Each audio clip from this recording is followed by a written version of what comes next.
You are not self-made. And that might be the best news you'll hear all week.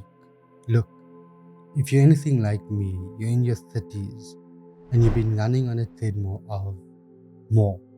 Build a career, get the house, be a good partner, plan for the future. It's exhausting. We're so focused on forging our own path that we buy into this myth that we're doing it all alone. And that loneliness, that pressure, it's heavy, right? It can leave you feeling untethered, like you're just floating, completely disconnected from where you came from and not totally sure where you're going. What if there was a way to feel more anchored, more resilient? There's an ancient concept from a Vedic tradition in India, specifically observed during the time called Pitṛ Pakṣha. The central idea is a single powerful word, Śraddhā. It doesn't have perfect English translation, but it's a mix of respect, faith, and heartfelt reverence. And it's directed at a group of people that we rarely think about in our day-to-day hustle, our ancestors. Now, stick with me. This isn't just about history or religion. This is a profound tool for our own self-development. The practice is simple. It's about consciously acknowledging that we are who we are because of those who came before us. I used to think of my grandmother, my nanny, as just my sweet old aunt. But then I really started thinking about her story, her struggles, her sacrifices. They weren't for nothing.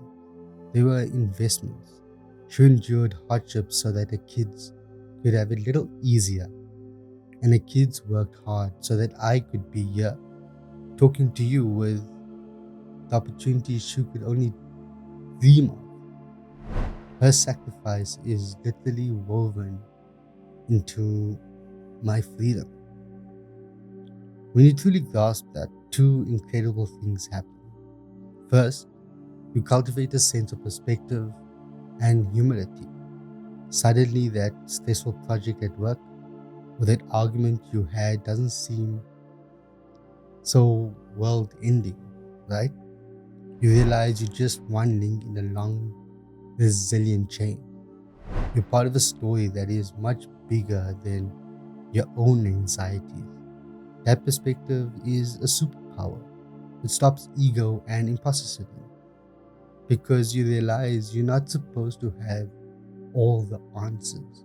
You're not supposed to have everything figured out. You're simply carrying a torch that was passed to you. Second, it does something amazing to your mental health. The core of this practice is gratitude, and the science on gratitude is undeniable. It's one of the most effective tools we have for combating anxiety, depression, and feelings of isolation.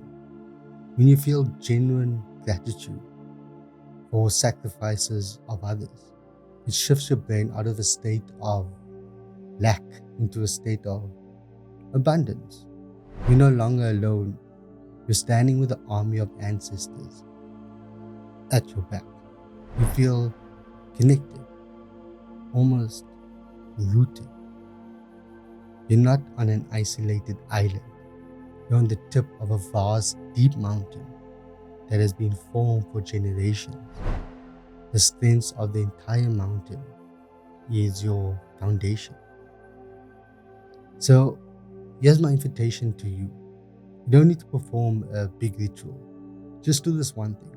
Take 60 seconds, close your eyes, bring to mind one ancestor, a parent, a grandparent, a great-grandparent, someone whose story you know, even just a little. Now think of one specific sacrifice they made. Maybe they left their home country, maybe they worked a job they hated to provide for their family. Maybe they simply poured out their love and energy into raising their children. Picture that sacrifice and then connect it directly to one freedom you have in your life today. Just sit with that feeling, the connection, the gratitude. That's how you build a foundation so strong that nothing can shake you. I genuinely love to hear about the strength you come from.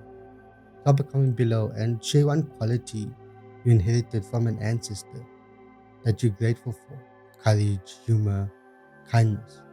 Let's fill the comments with these legacies. And if this hits home, hit that subscribe button.